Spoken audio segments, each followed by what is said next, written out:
त्यो बल्लटारमा बस्छन् कि सिंहदरबारमा बस्छन्, कहाँ बस्छन्, रोजुन् त्यही घेरा हालेर भात पानी बन्द गरेर राख्ने। त्यसको लागि तपाईहरु तयार भएर आउनुस्, नसचिन्जेल उनीहरूलाई हामीले भात पानी बन्द गरेर राख्ने हो।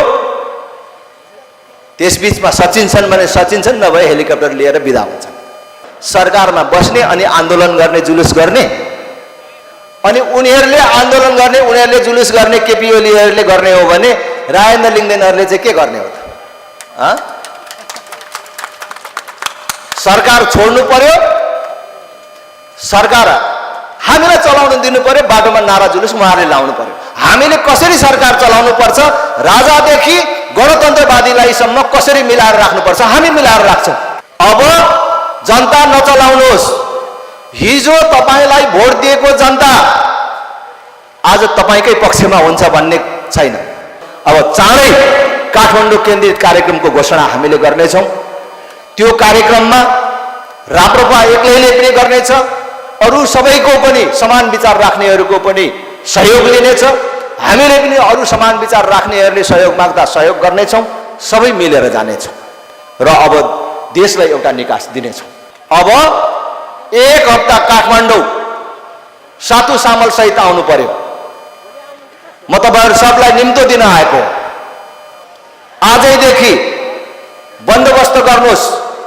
काठमाडौँमा आफ्ना नातागोता कहाँ छन्, आफ्ना नानीहरू कहाँ डेरा बसेका छन्, कहाँ पढ्दैछन्, कहाँ जागिर गर्दैछन्, बस्ने ठाउँ पनि मिलाउनुहोस् र एक हप्ताको लागि सिङ्गो मधेस काठमाडौँमा आउनु पर्यो। हामी रक्तपात चाहदैनौँ। हिजो यही नेपाली समाज होइन, दाजु भाइ मार्न तयार भयो, तर हामीले त्यो मार्न आह्वान गरेका छैनौँ। शुद्धताको भाषण गर्ने, सबभन्दा चर्को राजाको विरोध गर्ने बाबुराम भट्टराईसम्म पनि संलग्न छन्। ल म सार्वजनिक रूपमै भनिदिएँ। मैले देश चलाएर बसेको छु भन्नेहरू सुध्रिने कुनै लक्षण छैन मात्र होइन, उनीहरूले लोकतन्त्र गणतन्त्रको नाममा देशमा लुटतन्त्र मचाएर बसिराखेका छन्। तपाईहरु जिउँदो साथी हो। 2046 सालको राजनीतिक परिवर्तनपछि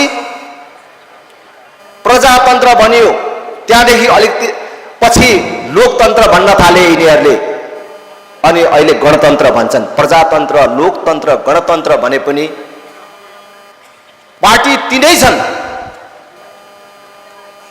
नेता पनि मरेर गएका मान्छेदेखि बाहेक तिनै छन्। यो 35 वर्षको समयमा राजा ज्ञानेन्द्रको पुग नपुग 1.5 वर्षको प्रत्यक्ष शासन बाहेक सबै यही कांग्रेस, यही एमाले, यही माओवादीहरू सत्तामा छन्। आज देश कहाँ पुग्यो? आज हाम्रा युवाहरू वैदेशिक रोजगारीमा नहुने हो र उनीहरूले कमाएर नपठाउने हो भने गाउँघरमा दशैं तिहार जस्ता चाडपर्वहरू आउनेवाला थियो। आज उनीहरूको पैसा नआउने भएको भए यहाँका पसलहरू चल्नेवाला थिए। तपाईं कल्पना गर्नुहोस्, गाउँमा ग्यास चुल्हाहरू बल्नेवाला थियो। आज देश युवा बेचेर चलेको छ। कल्पना गर्नुहोस्, हाम्रो युवाहरू वैदेशिक रोजगारीमा नहुने भए देशको अवस्था के हुन्थ्यो होला। यहाँ मान्छेले मान्छेलाई खानुपर्ने स्थिति आउँथ्यो। राज्यले भनेको छ 60 लाख युवाहरू त वैदेशिक रोजगारीमा छन् भन्छ। 3 करोड जनसङ्ख्या नपुगेको देशको 60 लाख युवाहरू वैदेशिक रोजगार विभागमा नाम लेखाएर गएका छन् भने त्यो वैदेशिक रोजगार विभागमा नाम नलेखाएर श्रम स्वीकृति नलिएर गएका मानिसहरूको संख्या पनि त्यतिकै हिसाबले छ। भने करोडौं युवाहरू आज विदेशमा छन्। तिनीहरू सबै यहाँ आउनु हो भने के हुन्थ्यो होला त स्थिति। त्यसकारण अब हामीले सोच्ने बेला आएको छ। अब देशले एउटा परिवर्तन खोजेको छ मात्र होइन, देशलाई एउटा परिवर्तन दिन अपरिहार्य भएको छ। हामीले अब पनि जागेनौं, अब पनि हामीले विकल्पतर्फ अग्रसर भएनौं भने मैले भन्छु देश बर्बाद गर्ने काममा हामी पनि सहभागी भएको ठहरिन्छ। हामी सबलाई थाहा छ यो राप्रपाको समर्थनमा आएका मानिसहरूलाई मात्र होइन, राप्रपाको कार्यकर्तालाई मात्र होइन, कांग्रेस, एमाले, माओवादी र अन्य मधेस केन्द्रित दलमा रहेका नेताहरू सबलाई थाहा छ।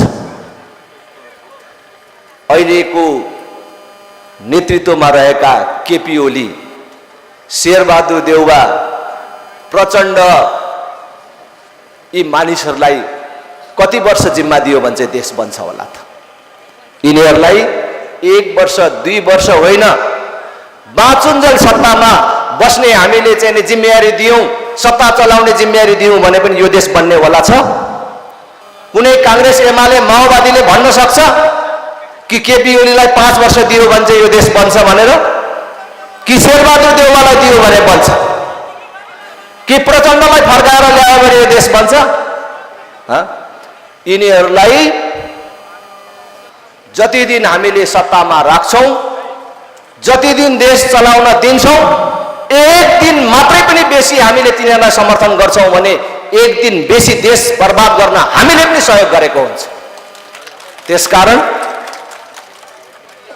हामी हरेक नेपाली नागरिकले अब महसुस गर्नु पर्यो र हामीले आफूमा एउटा जागरण ल्याउनु पर्यो।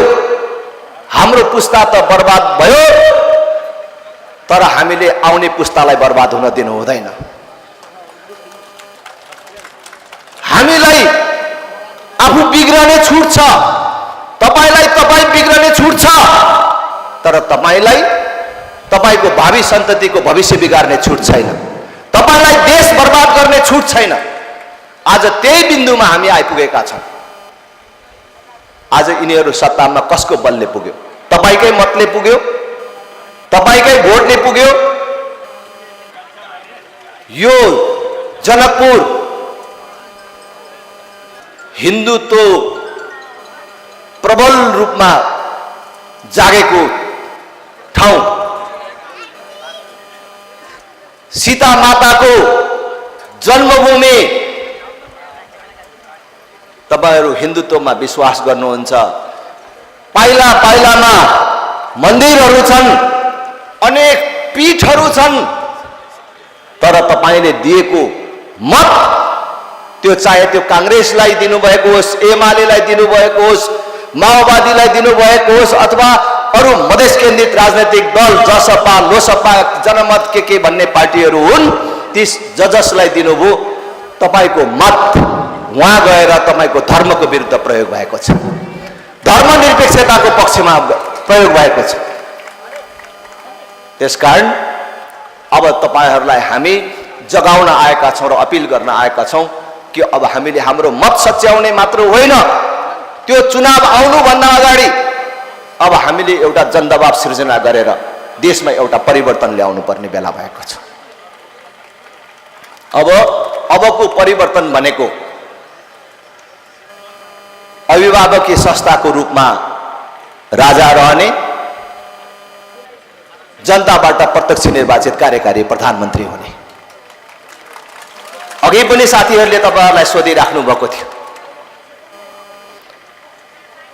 तपाईहरुले बुढापाकाले दर्जनौं पटक भोट हालिसक्नुभयो होला, कति युवाहरूले पहिलोचोटि भोट हाल्नु भएको होला, तर तपाईहरु मध्ये कसैले आफ्नो देशको प्रधानमन्त्रीलाई भोट हाल्न पाउनु भएको छ? कसैले प्रधानमन्त्री चुन्नु भएको छ भने अहिले केपी ओली देशको प्रधानमन्त्री हो कि एउटा निर्वाचन क्षेत्रको प्रधानमन्त्री हो? भन्दा अहिले एउटा निर्वाचन क्षेत्रको प्रधानमन्त्री जस्तो हुनुहुन्छ। यहाँ एमालेकै कोही साथीले मेरो कुरा सुन्दै हुनुहुन्छ भने पनि एमालेकै साथीले भन्न सक्नुहुन्छ केपी ओली तपाईले भोट दिएर भएको प्रधानमन्त्री हो? होइन। अहिलेको निर्वाचन प्रणाली कस्तो छ भने एउटा सानो निर्वाचन क्षेत्रबाट जितेर गएको मान्छे देशको प्रधानमन्त्री हुने व्यवस्था छ, जसले गर्दाखेरि प्रधानमन्त्रीले देशको चिन्ता होइन एउटा सानो निर्वाचन क्षेत्रको चिन्ता लिन्छ। केपी ओलीले अलिकति मौका पाए आफ्नै क्षेत्रमा टावर बनाउने, विदेश जाँदा माग्नु पर्यो भने पनि आफ्नै क्षेत्रको लागि रङ्गशाला माग्ने। अस्ति भर्खर चीन जानु भएको थियो, देशको प्रधानमन्त्रीले त देशको पीर लिएर देशको माग लिएर जानु पर्यो नि, तर उहाँले चीनसँग के माग्नुभयो? झापा 5 मा एउटा रङ्गशाला बनाइदिनु पर्यो भनेर चीनसँग माग्नुभयो। कर्णालीको जनता, मधेसको जनता मरोस् कि बाँचोस्, त्योसँग केही मतलब छैन। झापा 5 को जनता खुसी भए पुग्यो, अर्कोचोटि त्यहाँबाट जित्न पाए पुग्यो। मधेसबाट जितेर जाने, कर्णालीबाट जितेर जानेहरू जसरी जितेर जाउन्, जितेर जानेलाई मिलाउन पाए भइहाल्यो माथि। जनता किन मिलाउनु पर्यो, जनता किन खुसी पार्नु पर्यो? अहिलेको व्यवस्था त्यस्तो छ। त्यसकारणले हामीले भनेको छौं देश पुरै एउटा निर्वाचन क्षेत्र जस्तो हुनु पर्यो र देशभरिको जनताले आफ्नो प्रधानमन्त्रीलाई भोट हाल्ने व्यवस्था हुनु पर्यो। जनताले आफ्नो प्रधानमन्त्री चुन्न पाउने व्यवस्था भइसकेपछि, देशै एउटा निर्वाचन क्षेत्र भइसकेपछि ककललाई किन्ने भन्ने कुरा पनि हराउँछ। भोट किनेर जित्ने भन्ने कुरा पनि अलिकति सम्भावना कम भएर जान्छ। नत्र भए त अहिले एउटा सानो क्षेत्रमा जे गर्नुपर्ने त्यही गरिराखेका छन्। तपाईहरुलाई थाहा छ, चुनाव आएपछि खसी बोका सकिन्छन्, बोइलरको कुखुरा रित्तिन्छ, रागाहरू सिद्धिन्छन्, सुँगुरको खोरहरू रित्तिन्छ। तर त्यो चीजको अन्त्य हुनको लागि पनि देश एउटा सिंगै निर्वाचन क्षेत्र बनाउनु पर्छ र प्रधानमन्त्रीलाई कर्णालीको जनता देखे पनि, कचनकवलको जनता देखे पनि, जनकपुरको जनता देखे पनि मेरो जनता हो भन्ने व्यवस्था हामीले निर्माण गर्नुपर्छ। पहिले त झापा 5 को कुनै व्यक्ति र झापा 4 को कुनै व्यक्तिले सँगै चिट पठायो भने पनि 4 कोले भेट्न पाउँदैन, 5 कोले पहिले भेट्न पाउँछ। त्यसकारण निर्वाचनमा आमूल परिवर्तन गर्नुपर्छ र जनताबाट प्रत्यक्ष निर्वाचित कार्यकारी प्रधानमन्त्री हुनुपर्छ।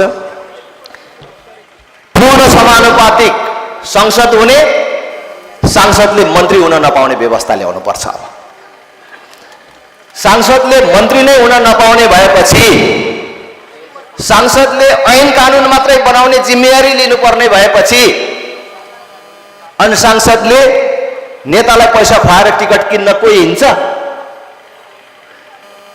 सांसद हुन कसैले सुँगुर बाख्रा खुवाउँदै हिँड्छ? गोजिया पैसा हाल्दै हिँड्छ? जब भोट किन्नु पर्दैन, जब नेता किन्नु पर्दैन, योग्यता क्षमताको आधारमा मान्छे सांसद हुन पाउँछ र ऐन कानुन बनाउने काममा बस्नुपर्छ, मन्त्री हुन पाइँदैन भनेपछि बल्ल भ्रष्टाचारको अन्त्यको एउटा सिलसिला सुरु हुन्छ। नत्र भए अहिले जनता किनेर भोट जितेर जानुपर्ने, फेरि नेतालाई पैसा बुझाएर मन्त्री हुनुपर्ने, अनि मन्त्री भएपछि अस्ति खर्च गरेको उठाउनु पनि पर्यो, अरु 5 वर्षपछि खर्च गर्ने पनि जुटाउनु पर्यो। अनि भ्रष्टाचार नभएर के हुन्छ? अहिले भइराखेको त्यही छ। त्यसकारण देश पूर्ण समानुपातिक निर्वाचन प्रणालीमा जानु पर्यो अथवा संसद पूर्ण समानुपातिक हुनु पर्यो, त सांसदले मन्त्री हुन नपाउने व्यवस्था हुनु पर्यो भनेर हामीले प्रस्ताव गरेका छौं। अब देश त्यही बाटोमा जानुपर्छ। प्रदेश खारेज हुनु पर्यो। नेपाल जस्तो सानो देश जहाँ जनप्रतिनिधिको संख्या 36,000 भन्दा बेसी छ, वडा सदस्यदेखि लिएर राष्ट्रपति उपराष्ट्रपतिसम्म मात्र होइन, पूर्व राष्ट्रपति, पूर्व उपराष्ट्रपति, पूर्व सभामुख, उपसभामुख, राष्ट्रिय सभाको अध्यक्ष, उपाध्यक्ष सम्मलाई राज्यले आजीवन तलब भत्ता खुवाएर पाल्नुपर्ने अवस्था छ। तपाईहरुलाई थाहा छ कि छैन, ऋण कुन दरले बढ्यो भन्ने कुरा अघि मैले भनिसकेँ। कर पनि यो गएको 10 वर्षमा यति बढेको छ, त्यो कर तिर्नेहरूलाई थाहा छ। जसले कर तिर्न परिराखेको छ उनीहरूलाई थाहा छ कि हाम्रो जीवनकै र नेपालको इतिहासकै सबभन्दा महँगो कर अहिले हामीले तिरिराखेका छौँ। अहिले हामी हाम्रो छरछिमेकमा सबैभन्दा धेरै महँगो कर उठाउने देशमध्ये पर्छौँ। यति महँगो कर तिरेर विदेशीसँग यति धेरै ऋण लिएर अहिले वडा सदस्यदेखि लिएर यो पूर्व पदाधिकारीसम्मलाई हामीले जुन तलब भत्ता खुवाइराख्नु पर्ने परिस्थिति छ, यो रहिराखेसम्म देशको अर्थतन्त्र कुनै पनि हालतले लिकमा आउँदैन। यही संघीयताको नाममा हामीले हाम्रै दाजुभाइलाई विभेद गरेनौँ। यही हामी रङको नाममा विभाजित भयौँ कि भएनौँ? यही रङवाला मान्छे हो जसले गर्दाखेरि हामी यहाँ पछाडि पर्यौँ, यसलाई खेदौँ भनेर हामीले खेद्यौँ, होइन? तर अहिले के पायौँ? यो संघीयता भन्ने त केही दर्जन मान्छेहरूको लागिरहेछ।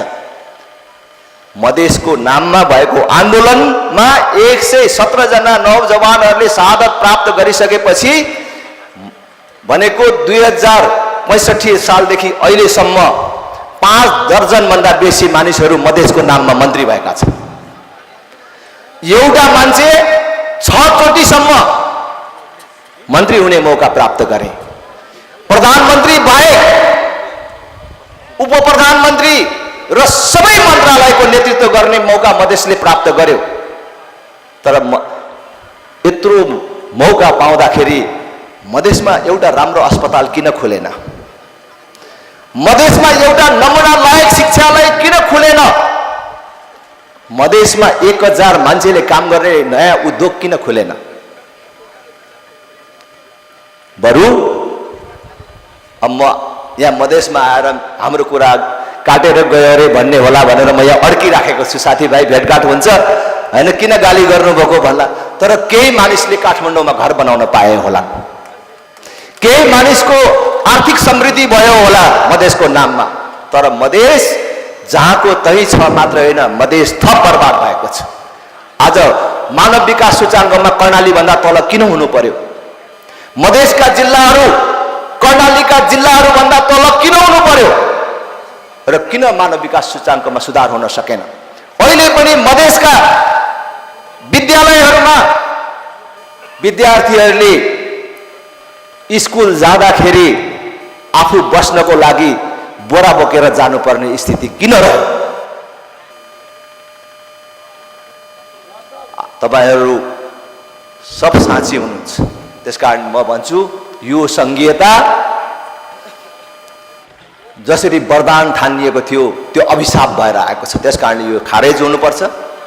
त्यसै गरेर नेपालको एकता र पहिचानको रूपमा रहेको हिन्दू राष्ट्र पुनर्स्थापना हुनुपर्छ।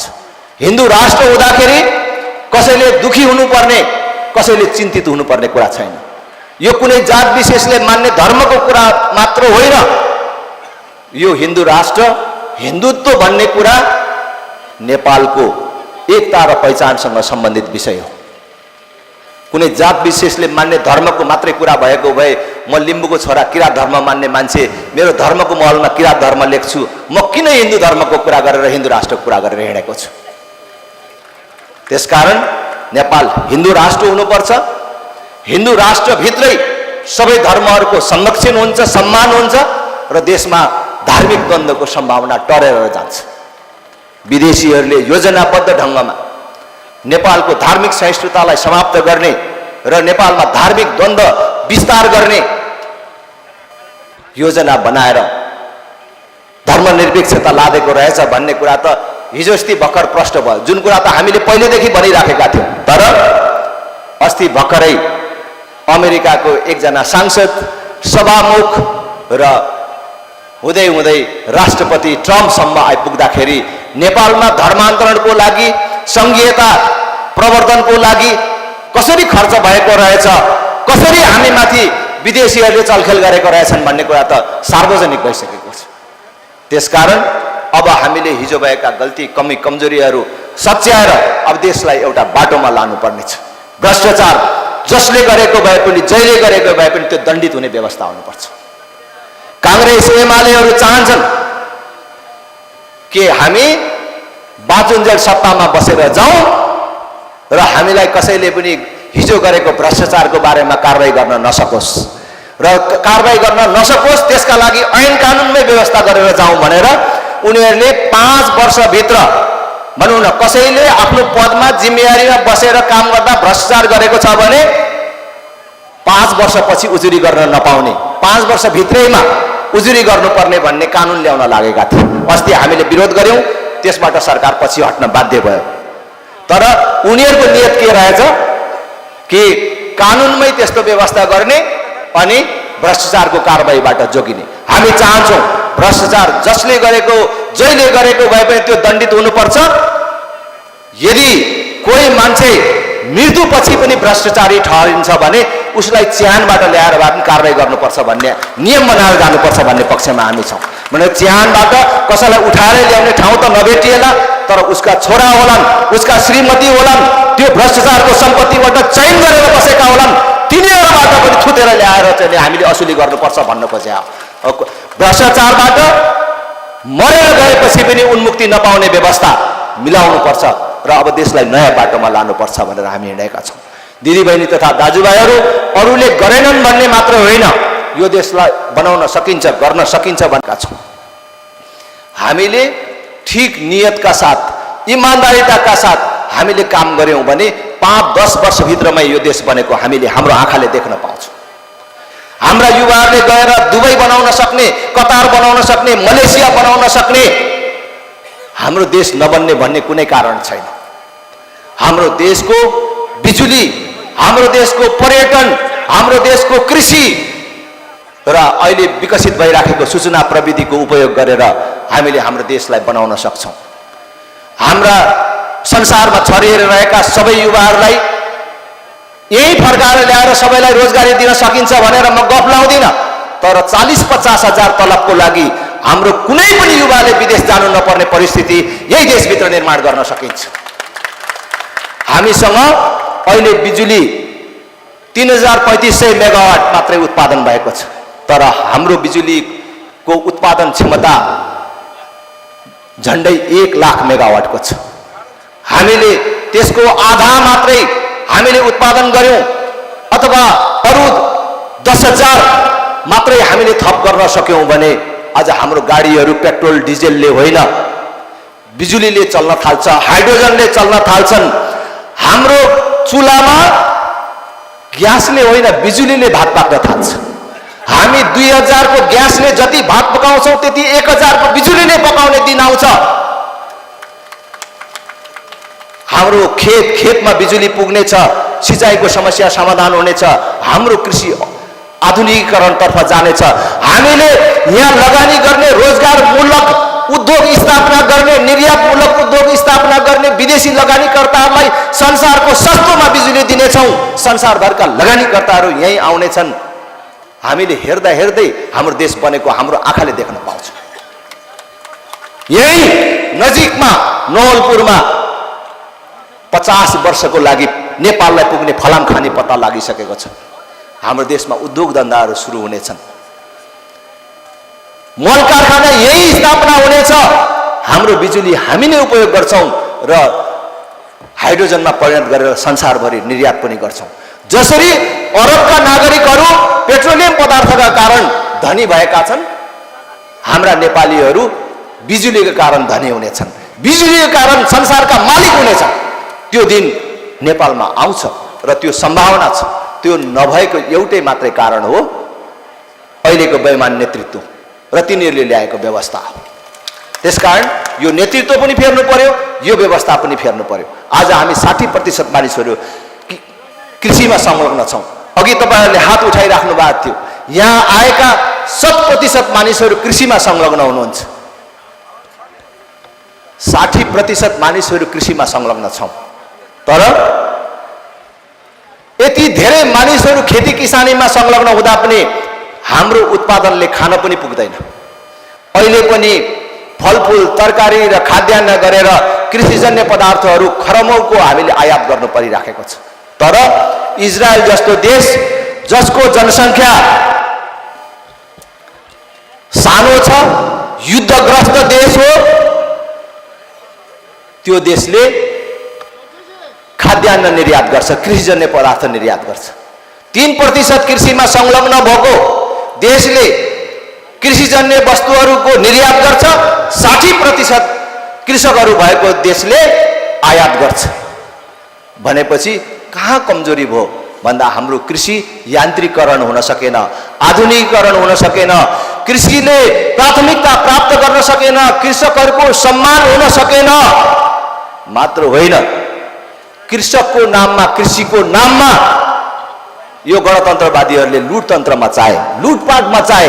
तपाईले सुन्नु भएको छ, गएको 5 वर्षमा केन्द्र सरकारले, प्रदेश सरकार र स्थानीय तहको त अलगै छ, केन्द्र सरकारले मात्र 1 खरब 7 अरब कृषि अनुदान वितरण गरेको छ।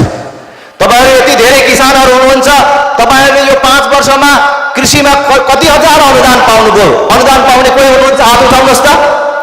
कसैले पाउनु भएको छ? भनेपछि त्यो पैसा कहाँ गयो? तिनै नेताको पेटमा गयो।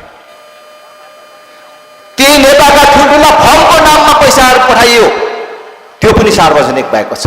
त्यसकारण कृषिलाई हामीले आधुनिकीकरण गर्यौं भने, हामीले हाम्रो पर्यटनको विकास गर्यौं भने, पर्यटनको कुरा गर्दाखेरि अहिले हामीले प्राकृतिक पर्यटनको मात्रै कुरा गरिराखेका छौं, वन जंगल वन्यजन्तु हिमाल देखाउने कुरा मात्रै गरेका छौं। तर हामीले हाम्रो धार्मिक पर्यटनलाई अगाडि बढायौं भने, हेर्नुहोस् दक्षिणपट्टि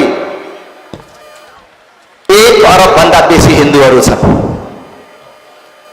नेपाल हिन्दू र बुद्ध धर्मको उद्गम थलो हो। दक्षिणका 1 अरब हिन्दूहरूलाई एकचोटि मुक्तिनाथ, पशुपतिनाथ, देवघाट र जानकी मन्दिरको दर्शन नगरिकन जीवन पूर्ण हुँदैन भन्ने कुरा हामीले बुझाउन सक्यौं भने, त्यहाँका 1 अरब हिन्दूहरूलाई जीवनमा एकचोटि मात्र यो क्षेत्र टेकायौं भने त्यसबाट हुने लाभ यहाँको हिन्दूले मात्रै लिन्छ, मुसलमानले पनि लिन्छ, क्रिस्चियनले पनि लिन्छ, बुद्ध धर्म मान्ने मान्छेले पनि लिन्छ। त्यसको लागि योजना चाहिन्छ। त्यसै गरेर उत्तरपट्टि त्यही संख्यामा बुद्ध धर्म मान्ने मानिसहरू छन्। छरछिमेकमा Bhutan, Thailand, Myanmar, Sri Lanka, Cambodia Buddha धर्ममा विश्वास राख्ने देशहरू छन्।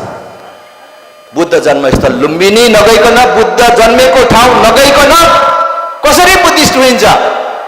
एकचोटि जानै पर्छ भनेर हामीले राम्रोसँगले प्रचार गराउन सक्यौं र उनीहरूलाई कन्भिन्स गराउन सक्यौं भने त्यो पर्यटनबाट देशले लिने लाभ हामी सबैको लागि हुन्छ कि हुँदैन? यसकारणले यो देशको लागि अथाह सम्भावना छ। हाम्रो देश पनि बन्न सक्छ। हाम्रो यो विविधता युक्त देश, सम्भावनाको खानी, यसलाई हामीले ठिक ढंगले उपयोग गर्यौं भने बन्छ। म भन्छु बन्छ। हिजो राजाका पालामा सुरु भएका योजनाबद्ध विकासहरूलाई ध्वस्त गरियो, त्यसलाई हामीले बुझेनौं। अब आत्मसात गरौं र हामीले आफूलाई सच्याएर अगाडि बढौं भन्ने कुरा म आग्रह गर्न चाहन्छु। त्यही राजाको पालामा माथि माथि उद्योग नखोलेर किन मधेसतिर खोलेको होला? सिमानातिर गणपति कटन मिल्स, रघुपति जुट मिल्स, जनकपुर चुरोट कारखाना, वीरगंज चिनी कारखाना, वीरगंज कृषि औजार कारखाना, यसरी नवलपरासी भैरवा हुँदै लहरै त्यो सिमानातिर राजाको पालामा दर्जनौं उद्योगहरू किन खोलियो होला? मधेसका जनता दक्षिणपट्टिको जनता भन्दा सुविधा सम्पन्न बनुन्, सुखी बनुन्, उनीहरूको जीवन स्तर माथि होस्, छिमेकीसँग तल्लोपट्टिको सम्धिनासँग, ज्वाइँ चेलासँग भेटघाट गर्दाखेरि कुनै हिंसा बोध गर्न नपरोस् र पहिले रोजगारी यहाँका मान्छेले पाउन्, सुविधा यहाँका मान्छेले पाउन् भनेर खोलिएका हुन् तिनीहरू। यो कुरा बुझ्नुपर्छ। र तपाईहरुलाई थाहा छ कि छैन, धेरै वर्ष भएको छैन हामीले कसैलाई गाली गर्नु पर्यो भने अविकसितताको हिसाबले कसैलाई ठाउँ देखाउनु पर्थ्यो भने दक्षिणतिर देखाउँथ्यौँ कि देखाउँदैनथ्यौँ भन्नुहोस् त? बिहारतिर देखाउँथ्यौँ कि देखाउँदैनथ्यौँ? यहाँतिर के छ थाहा छैन, तर हाम्रोतिर बिहारबाट मानिसहरू हिउँदोमा काम खोज्न आउँथ्यो, चोरी गर्न पनि त्यतैका मान्छेहरू आउँथे। तर जब यो कांग्रेस एमाले माओवादीहरूको हातमा देश पर्यो, देशका उद्योग धन्दाहरू समाप्त भए, हामीले युवा बेचेर मात्रै घर जीविका चलाउनु पर्ने अवस्था भयो र दक्षिणपट्टि नेतृत्व पनि परिवर्तन भयो, तल्लोपट्टि र माथिल्लोपट्टि नेतृत्व सँगसँगै परिवर्तन भयो। हेर्दा हेर्दै आज दक्षिणपट्टिको स्तर हेर्नुहोस्, आज त्यहाँबाट कोही काम खोज्न आउँदैन। मलाई लाग्छ चोर्न पनि खास आउँदैनन् मान्छे। अब हामी चोर्न जाने बेला भइसक्यो। भनेपछि कांग्रेस एमाले माओवादीहरूले देश कहाँ पुर्याए भन्ने कुराको नमुना हेर्न टाढा जानु पर्दैन। हाम्रो जीवन स्तर हामी हिजोभन्दा आज अलिक फरक पर्यो होला। हिजो गुइठाले भात पकाउँथ्यौँ, आज ग्यासले भात पकाउँदैछौँ भन्ने फुर्ती कसैलाई आइराखेको होला। तर त्यहाँ र यहाँ तुलना गरेर हेर्नुहोस् कति फरक परेको छ। त्यसकारण देश जोगाउने हो, बचाउने हो भने अब हामीले अठोट गर्ने बेला भएको छ। आज बाबुआमासँग छोराछोरीसँगै बस्न पाएको छैन, श्रीमान श्रीमतीसँगै बस्न पाएको छैन। बिहे गरेको भोलिपल्ट हाम्रो युवाहरूले श्रीमती छोडेर विदेश जानुपर्ने अवस्था छ। यो अवस्थाको अन्त्य कहिले हुन्छ? यही कांग्रेस, यही एमाले, यही माओवादी, यही मधेस केन्द्रित दलहरूबाट हुन्छ? हुँदैन भन्ने तपाईहरुलाई थाहा छ। त्यसकारणले हुँदैन भन्ने थाहा पाइकन अब हामी अल्झिनु हुँदैन। देश बर्बादीको बाटोतर्फ छ। देशमा धेरै ऋण बढ्यो भनेर मेरो चिन्ता होइन। ऋण त कहिलेकाहीँ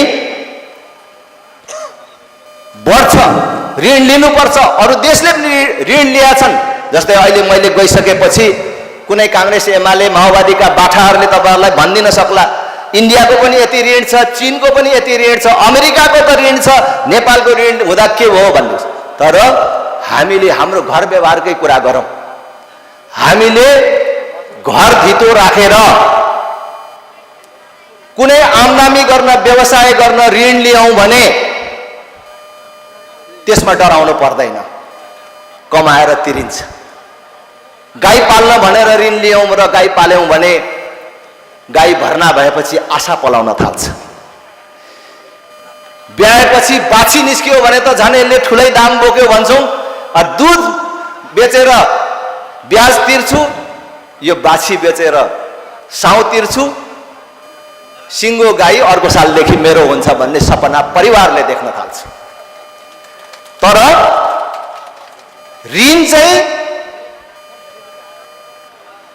गाई पाल्न होइन, बाख्रा पाल्न, उद्योग गर्न होइन।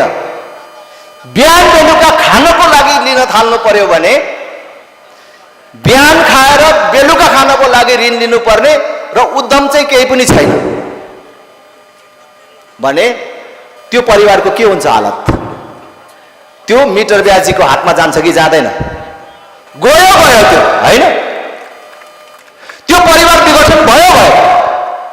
उसले ऋण लिँदैछ परिवार चलाउनको लागि, तर उसको छोराछोरी पढ्दैछन्, उसको छोराछोरीले लोकसेवा दिँदैछ।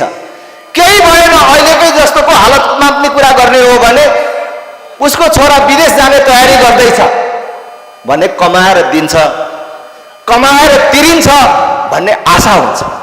तर उद्यम केही पनि छैन, ऋण गरेको छ, खाएको छ भने त्यसको घरमा त ताला लाग्छ। आज देश त्यही अवस्थामा छ। अहिले सरकारले ऋण लियो भन्ने कुरामा चिन्ता होइन। अहिले यिनीहरू सुतेर बसेको, मस्त बसेको देख्नु भएको छ कि छैन? ऋण पनि किन लिन्छन्? कमिसन खानको लागि लिन्छ। हेर्नुहोस्, एयरपोर्ट बनाउन भनेर ऋण लिन्छन्, एयरपोर्ट बनाउँछन्, तर जहाँ प्लेन नै ल्यान्ड हुँदैन। प्लेन किनेका छन् ऋण लिएर, तर प्लेन नउडेर थन्काएर राखेका छन्। किनेर ल्याएर केही समय उडाएपछि यो काम नलाग्ने रहेछ भनेर थन्काएर राखेका छन्। त्यस्तो काममा शुद्धताको भाषण गर्ने सबभन्दा चर्को राजाको विरोध गर्ने बाबुराम भट्टराईसम्म पनि संलग्न छन्। ल म सार्वजनिक रूपमै भनिदिएँ मैले। भनेपछि जब कुनै सुधारको सङ्केत देखिँदैन, देशले आम्दानी बढाइराखेको, उद्यमशीलतामा लगानी गरेको देखिँदैन भनेपछि त यिनीहरू त देश किस्ता किस्तामा बेचिराखेका छन्। त्यसैले म दोहोऱ्याएर भन्छु, मेरा श्रद्धेय मधेसवासी आमा बुबा दिदीबहिनी तथा दाजुभाइहरू, हामी आफूलाई बिग्रिने छुट र सुविधा छ, तर हाम्रो भावी सन्तति र हाम्रो देशको भविष्य बिगार्ने छुट र सुविधा हामीलाई छैन। त्यसकारणले उठौँ, एकचोटि जागौँ। तपाईँ काङ्ग्रेसमा हुनुहोला, एमालेमा हुनुहोला, माओवादीमा हुनुहोला, मधेस केन्द्रित राजनैतिक दलहरूमा हुनुहोला, तर तपाईँलाई देशको माया छ भने आउनुहोस्, अब हामी एकचोटि मिलेर यो देश बचाउने र बनाउने अभियानमा सामेल हौँ। अहिले हामीले उठाएको कुरा, राजाको कुरा होस्, हिन्दू राष्ट्रको कुरा होस्, संघीयता खारेजीको कुरा होस्, यो राप्रपाले उठाए पनि यो राप्रपाको मात्रै मुद्दा होइन। हामीले उठाएको कुरा राप्रपाको मात्रै कुरा होइन, देशको कुरा हो, देश बचाउने र बनाउने कुरा हो। त्यसकारणले एकचोटि सबै जुटौँ, आउनुहोस्। पार्टीमा सोझै आउन चाहनेहरू पार्टीमा सोझै आउनुहोस्। तपाईँहरूलाई पार्टीमा पनि सम्मान र अवसरहरूको ढोका सधैँ खुल्ला छ। होइन, पार्टीमा नआएर पनि तपाईँलाई देशको माया छ भने मिलेर काम गरौँ। एकचोटि यो देश बचाउने काममा सबै सहभागी हौँ। देशभर हामीले यस प्रकारका जागरण सभाहरू गरिसकेपछि अब हामी काठमाडौँमा केन्द्रित हुनेछौँ। अब चाँडै काठमाडौँ केन्द्रित कार्यक्रमको घोषणा हामीले गर्नेछौँ। त्यो कार्यक्रममा राप्रपा एक्लैले पनि गर्नेछ, अरू सबैको पनि समान विचार राख्नेहरूको पनि सहयोग लिनेछ। हामीले पनि अरू समान विचार राख्नेहरूले सहयोग माग्दा सहयोग गर्नेछौँ। सबै मिलेर जानेछौँ र अब देशलाई एउटा निकास दिनेछौँ। तपाईँहरू सब आफ्नो देशको लागि, आफ्नो भावी सन्ततिको लागि एकचोटि काठमाडौँ आउन तयार हुनुहोस्। मधेस त्यो शक्ति हो जसले यो नेपालको सीमा रक्षक भएर काम गरेको छ। तपाईँहरू हुनुहुन्थ्यो र हाम्रो सीमा यहाँसम्म हो भन्ने कायम भएको छ। तपाईँहरूले पटक पटक संघीयताको नाममा, मधेसको नाममा लड्नु भएको छ। एकचोटि देशको नाममा लडौँ, एकचोटि देशको नाममा लडौँ। अब एक हप्ता काठमाडौँ सातु सामल सहित आउनु पर्यो। म तपाईँहरू सबलाई निम्तो दिन आएको। आजैदेखि बन्दोबस्त गर्नुहोस्। काठमाडौँमा आफ्ना नाता गोता कहाँ कहाँ छन्, आफ्ना नानीहरू कहाँ डेरा बसेका छन्, कहाँ पढ्दैछन्, कहाँ जागिर गर्दैछन्, बस्ने ठाउँ पनि मिलाउनुहोस् र एक हप्ताको लागि सिङ्गो मधेस काठमाडौँमा आउनु पर्यो। हामी रक्तपात चाहदैनौँ।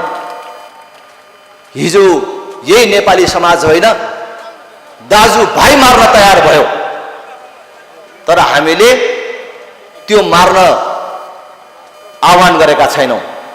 हामी एकचोटि यी प्रजातन्त्रको नाममा, लोकतन्त्रको नाममा लुटतन्त्र मचाइराखेकाहरूलाई अल्टिमेटम दिन्छौँ। सचिँदैनन् भने जुन ठाउँमा बस्छन्, त्यो बालुवाटारमा बस्छन् कि सिंहदरबारमा बस्छन्, कहाँ बस्छन्, रोजुन त्यही घेरा हालेर भात पानी बन्द गरेर राख्ने। त्यसको लागि तपाईँहरू तयार भएर आउनुहोस्। नसचिन्जेल उनीहरूलाई हामीले भात पानी बन्द गरेर राख्ने हो। त्यसबीचमा सचिन्छन् भने सचिन्छन्, नभए हेलिकप्टर लिएर बिदा हुन्छन्। हामी अरू त्योभन्दा धेरै भन्दैन। त्यस कारणले म यहाँबाट पनि ती दल, ती नेताहरूलाई पनि आह्वान गर्न चाहन्छु। अहिले कसैले ख्यासाखोसो कुरा गरेको सुनिँदैछ, सञ्चार माध्यमहरूमा आइराखेको छ, हामी प्रतिवाद गर्छौँ, हामी पनि आन्दोलन गर्छौँ भनेर। सरकारमा बस्ने अनि आन्दोलन गर्ने, जुलुस गर्ने अनि उनीहरूले आन्दोलन गर्ने, उनीहरूले जुलुस गर्ने, केपी ओलीहरूले गर्ने हो भने राजेन्द्र लिङ्गदेनहरूले चाहिँ के गर्ने हो त? सरकार छोड्नु पर्यो, सरकार हामीलाई चलाउन दिनु पर्यो, बाटोमा नारा जुलुस उहाँहरूले लाउनु पर्यो। हामीले कसरी सरकार चलाउनु पर्छ, राजादेखि गणतन्त्रवादीलाईसम्म कसरी मिलाएर राख्नुपर्छ, हामी मिलाएर राख्छौँ कि उनीहरूले त्यो मिलाउने बाटो चाहिँ तय गर्नु पर्यो। अब केपी ओलीहरूलाई म आग्रह गर्न चाहन्छु, वातावरण नबिथोल्नुहोस्, अब जनता नचलाउनुहोस्। हिजो तपाईलाई भोट दिएको जनता आज तपाईकै पक्षमा हुन्छ भन्ने छैन। अहिले पनि यो हजारौंको सभामा हिजो राप्रपालाई भोट दिएका मान्छे मात्रै छन्। यहाँ कति मान्छेले भोट दिएको थियो? अहिले हात उठाउन लाग्यो भने पनि तपाईँ 25% मान्छे होला हिजो राप्रपालाई हलोमाललाई भोट दिएको मान्छे। तर आज मत कुन ढङ्गले परिवर्तन भइराखेको छ भन्ने कुराको उदाहरण यो जनकपुरको सभा हो, देशभर भइराखेको सभा हो। काठमाडौँमा अस्ति त्रिभुवन विमानस्थलदेखि त्रिभुवन निवाससम्म भएको रोड शो हो। त्यसकारण अब जनता तपाईँ कांग्रेस एमाले माओवादीको गोठको गाईबस्तु भएर बस्न तयार छैन। जनताको मत परिवर्तन भइसकेको छ। त्यसकारण तपाईहरु भ्रममा नरहनुहोस् र देशलाई द्वन्द्वतर्फ नधकेल्नुहोस् भन्ने म आग्रह गर्छु र फेरि पनि नयाँ सम्झौताको लागि, नवीन सम्झौताको लागि तयार रहनुहोस् भन्ने म दलहरुलाई आग्रह गर्छु, नेताहरुलाई आग्रह गर्छु। तपाईहरु उपस्थित सबै सहभागी भइदिनु भयो, अबेरसम्म हाम्रा कुराहरु सुनिदिनु भयो। तपाईहरु सबलाई धेरै धेरै धन्यवाद दिँदै अन्त्यमा राष्ट्रिय प्रजातन्त्र पार्टी जिन्दाबाद।